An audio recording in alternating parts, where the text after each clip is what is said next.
into the border from Gaza into Israel is pretty similar to like a TSA line, like just making sure that people don't have anything on them, because unfortunately that's something that has to be normalized over there.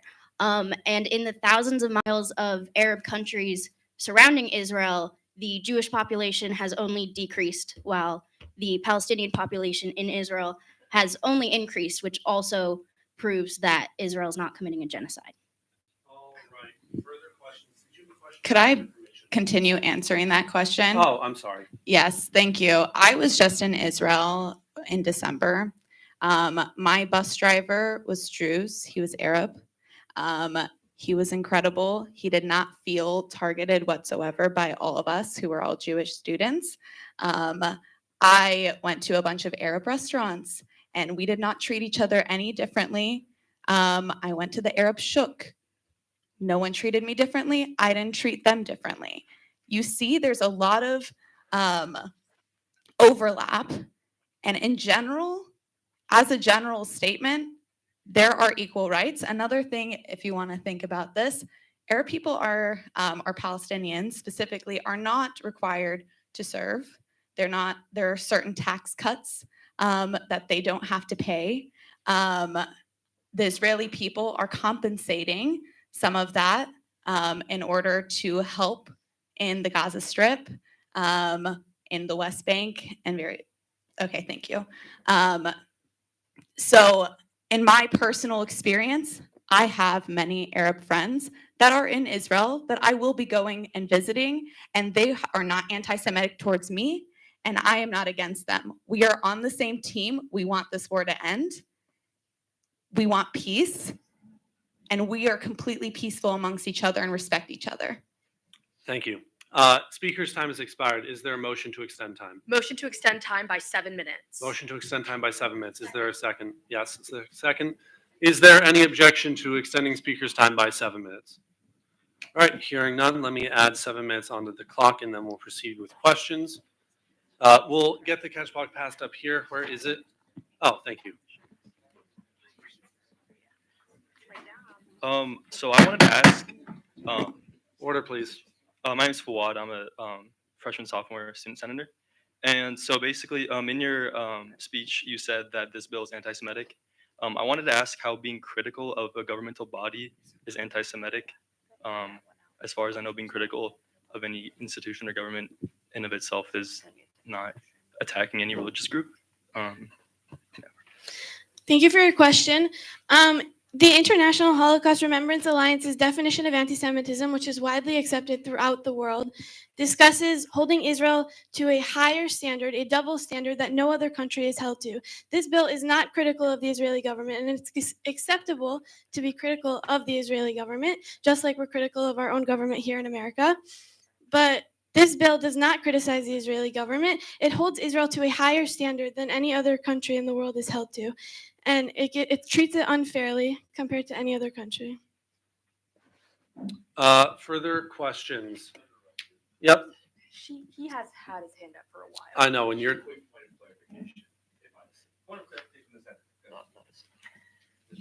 Speaker? Hang on. Are you a Senate member? Okay, in that case, we'll go over to this row. This row? Yeah, the person who had her hand up. Yellow shirt. I'm So sorry, I don't know your name. Oh, yellow. Hi, my name is Sadeh Brahma. I am the current MPHE senator.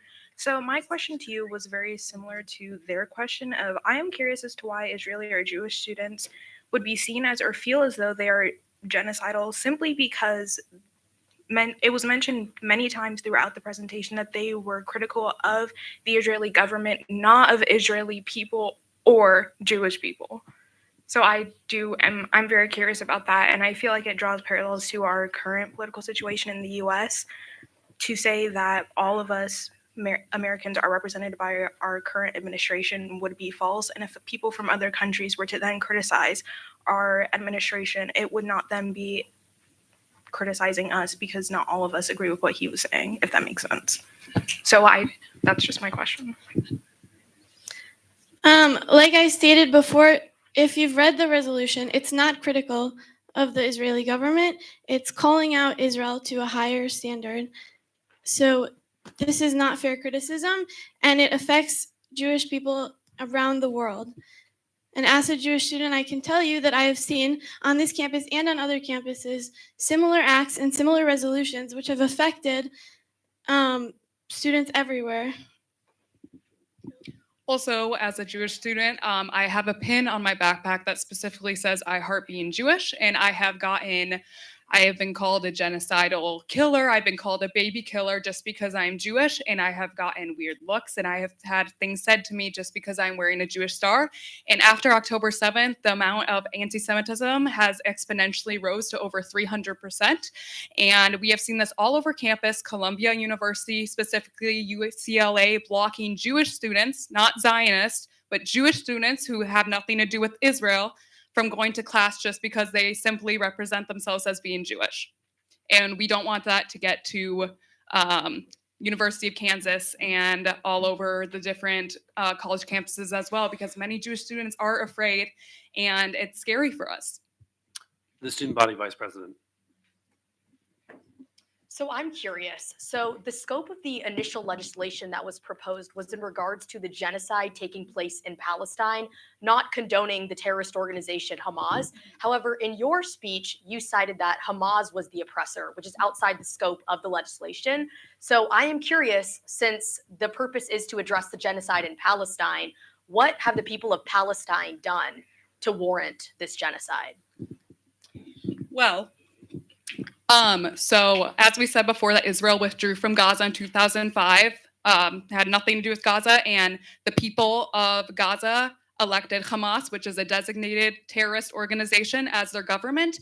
And on October 7th, it wasn't just Hamas, but civilians also raided in Israel and took hostages as well and killed people as well. It wasn't just Hamas combatants. We heard that it was also civilians as well. And one thing about Hamas that people don't know is that Hamas likes to blend in with the Gazan society. So they don't wear uniforms, and they like to wear the same clothing as everybody else in the Gazan society, making it hard to distinguish between a civilian and a Hamas terrorist, which is something that is really hard. And also, I'd like to mention that Israel has lost many, many soldiers during this war. And if Israel was committing a genocide, we wouldn't have any of our people, the IDF soldiers, step foot into Gaza to risk them being killed. If it's a very complicated situation, and it's very sad that this is happening in the first place. But there are things that people need to know, especially about Hamas and Gaza, and how civilians who also support Hamas as well and the terrorist organization. I'd also like to suggest our next speaker go. Many of these questions will be answered in her speech. Further questions? If we're Did you able have a to. question? Okay. Yes. Have you asked a question already for these speakers? Okay, we'll go to you. Hi, my name's Amara. I'm a first-year senator. It was mentioned that the resolution is asking Israel to be held to a higher standard, but my question is, how is Palestine asking for their people to not be murdered, holding a country to a higher standard? I think essentially the resolution doesn't give the October 7th massacre the same strength that it actually had. It did, the resolution did not explain how this was an unprompted attack. It has been planned. It was scheduled. They knew it was coming, and they surprise attacked Israelis. And it's something that. Do you mind repeating the question? I don't know if you need the. My question was, how is Palestine asking for their people to not be murdered, holding Israel to a higher standard? So I think it's also important to acknowledge that this is a war that was started by Hamas. On October 7th, they raided Israel. They killed over 1,200 innocent civilians, many of which were at a festival, a music festival, many of which were also American, that were just visiting that were not even Israeli that came in town for this specific festival. Unfortunately, with war, there are casualties, and it's horrible. Every single person that dies that on either side is horrible. We acknowledge that. We are not discrediting that like every death matters at all. We find every single death, every person to be important. Who we do not value are Hamas, as they are not only killing Jews, they're killing their own. They are using their own as human shields during this war, and not just during this war. In general, they've used civilians as human shields, and there's many other examples of stuff like that that has happened in Gaza throughout the years, ever since Israel withdrew. I would also like to say recently, Hold on. Speaker's time has now expired. I'm sorry. Is there a motion to extend time? Hang on. What was yours? Okay. Are we able to move on to our next speech and then answer questions again? Oh, okay. We swapped the order of speeches. So since you're a speech in opposition, it would next go to a speech Gotcha. in favor and then back Thank to you. you. Was there, I did hear a motion to extend time? 7? I object. 7, second, object. Do you withdraw? We can just continue the order of speeches.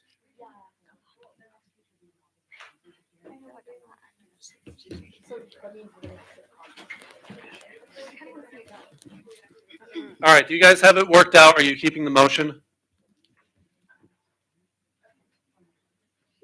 Motion to extend speaker's time by 4 minutes. Was there a second? A second from the Vice Chair of the Finance Council. Are there any objections to extending speaker's time by 4 minutes? Was that an objection? Okay. Do I have to second? I know we're very. No, you don't need a second objection. We want to say another. Hold on one second. Because we want to answer more questions after our next. yeah, just like after it right then.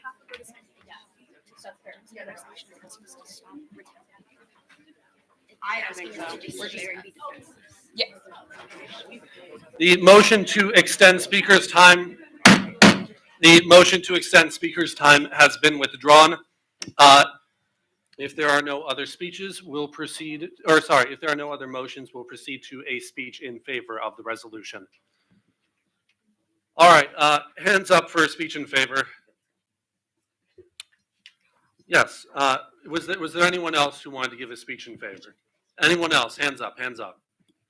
Going once, going twice? All right, it's you.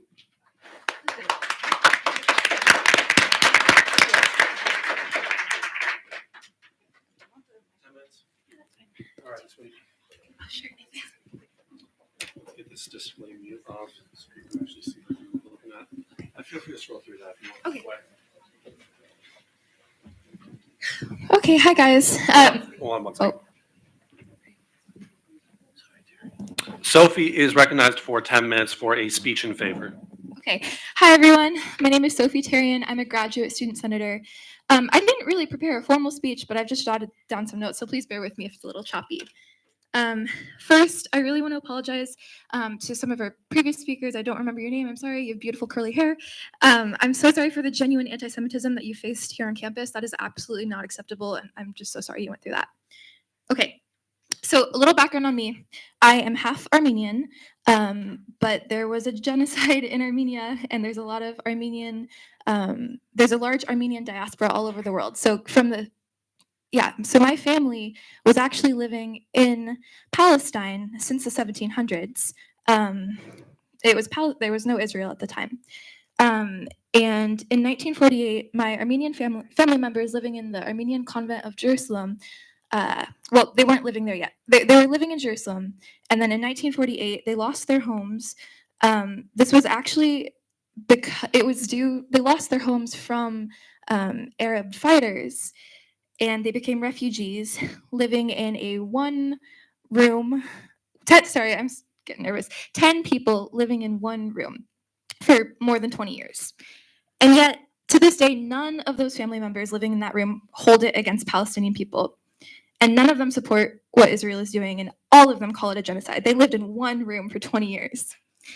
And we, as Armenians, we know what a genocide is, and I spent my whole childhood thinking about genocide. Anytime I would have a chance to write a report in school, I would write it about how important it is for the US to recognize genocides when they happen. So yeah, if this was the Armenian genocide and going on right now, like I can only I'm not Palestinian, but putting myself in those shoes, like it is so important to recognize that. Okay. I just wanted to clarify that this resolution is not calling any Jewish student or Jewish person genocidal. It is calling the state of Israel. It's saying that they are committing a genocide. An analogy would be that the US government committed a genocide of Native Americans over several centuries, but that doesn't mean any of us are genocidal or any other Americans living at the time were genocidal. It was the United States government. Governments should absolutely always be held accountable. There's also been discussion about Israel withdrawing from the Gaza Strip in 2005. We could debate the actual, I'll briefly say yes, maybe, but Israel was still occupying land that wasn't assigned to them in the Balfour Agreement, which has debate about its validity in the first place. And still, there was still settler violence. But even without going into the details and the history there, that doesn't erase the fact that they're committing a genocide now, and that right now there is a massive difference in the amount of force and the number of deaths on both sides. So all these, going into the details of the history, it's important, really important that we know our history, but that doesn't erase what's happening now. Okay. And then I'd also like to respond to the idea that going through an Israeli checkpoint is like going through the TSA. I have been to the West Bank myself and experienced coming out of it. It was not like going through TSA. I was lucky with an American passport that they didn't interrogate us at all. They just waved us through. They didn't check us at all. So we were in a van full of 7 people. They didn't look through our van at all. Like we could have had firearms in the back of the van. We could have had anything. They saw our American passports and they said, go through. Meanwhile, there were 2 Arab women on the side of the road who had been detained for more than like 30 minutes and they were searching every corner of their car. So it is not like the TSA and it is not fair. Okay. Yeah, I think that's all I have to say.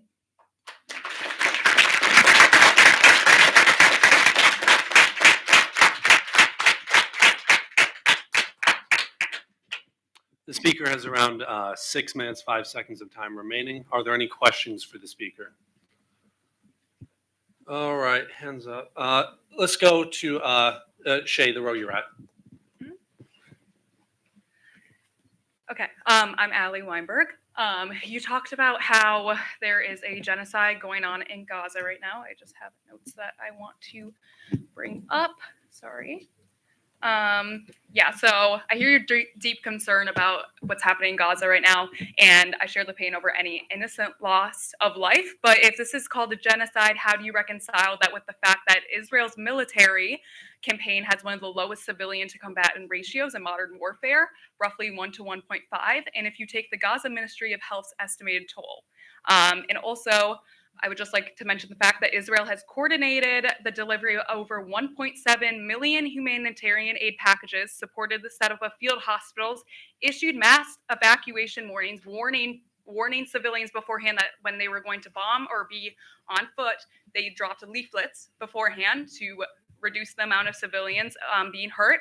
And meanwhile, Hamas openly uses civilians as human shields, embeds its fighters in hospitals and schools, which is why you will hear the point that there are no schools left in Gaza because Hamas likes to use that as their bases in Gaza, which can be shown with aid being found in there from the UNRWA in the hospitals. You can look that up as well.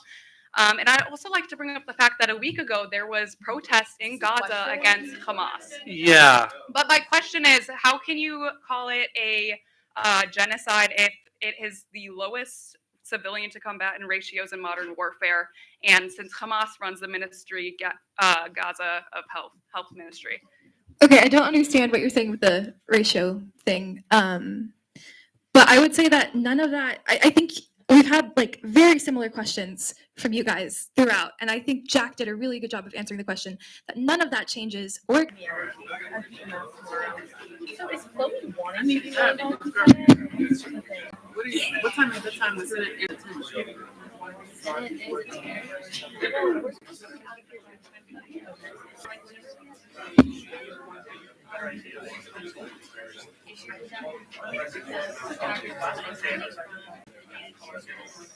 Oh, I heard. Yeah. And then when they had the finance, it was on Zoom.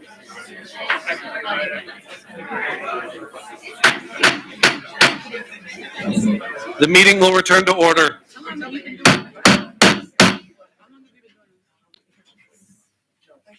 Thank you. On the question of proceeding to a vote on Resolution 2025-306, the second motion to vote, in favor 32, opposed 12, abstaining 2. Accordingly, the motion is carried and we will proceed to a vote on passage. Yeah. You gotta take the minutes, it's fine.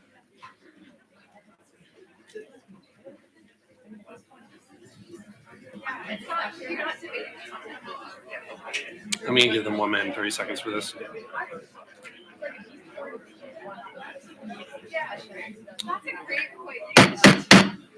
The poll on the question of passage of Resolution 2025-306 is now posted under the Assembly voting channel.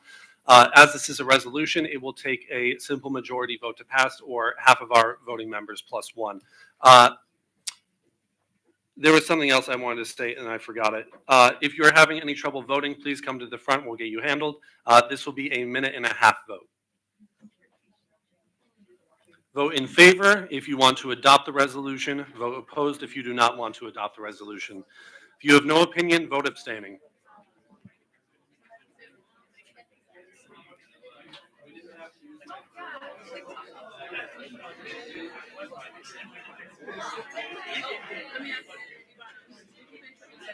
No, I got some down.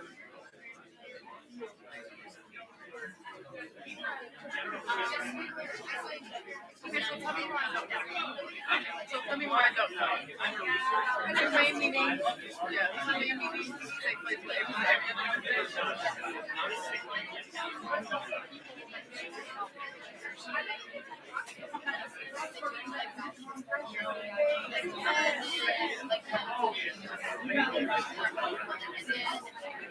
Thank you. I wanted you to know in committee, I didn't ask that question because I was in opposition to the bill, and because I wanted to hear their perspective. And given most of the arguments were against the law, not against what Palestine, I wanted to hear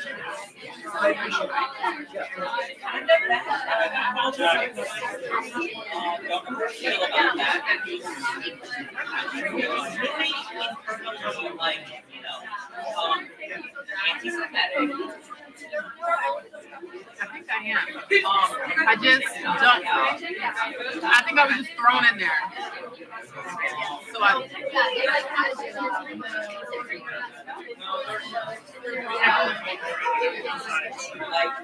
so I'm just like, I don't even know if I'm really supposed to be in here because, like, you know what I mean?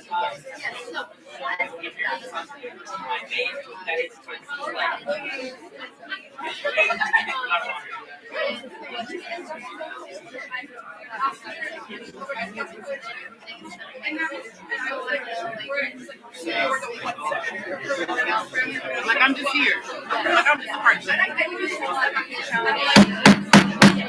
Everyone, the meeting will return to order. Please return to your seats.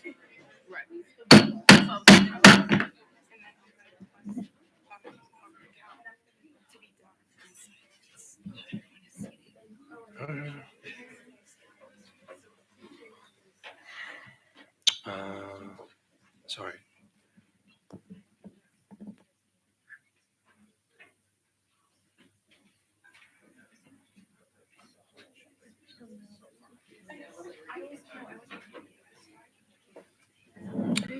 On the question of passage of Resolution 2025-306, in favor 34, opposed 5, abstaining 7. Accordingly, the resolution is passed.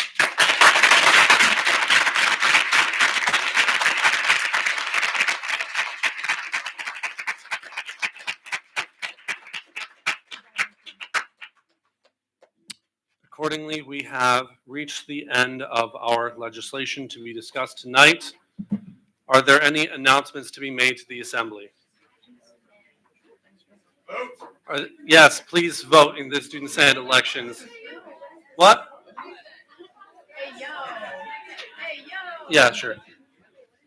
The Okay. chair of the Student Rights and Affairs Council. Sorry, really quick. I'm also the chair of the Constitutional Review Committee. If you're going tomorrow, please read through the last 2 titles so that we can go quick tomorrow, so that we can work on everything else. Thank you, and don't forget to show up. Any further announcements? Hearing none, is there a motion to adjourn? Yes, motion from the treasurer, second from the public relations director. Any objections? Hearing none, we are adjourned. God bless America.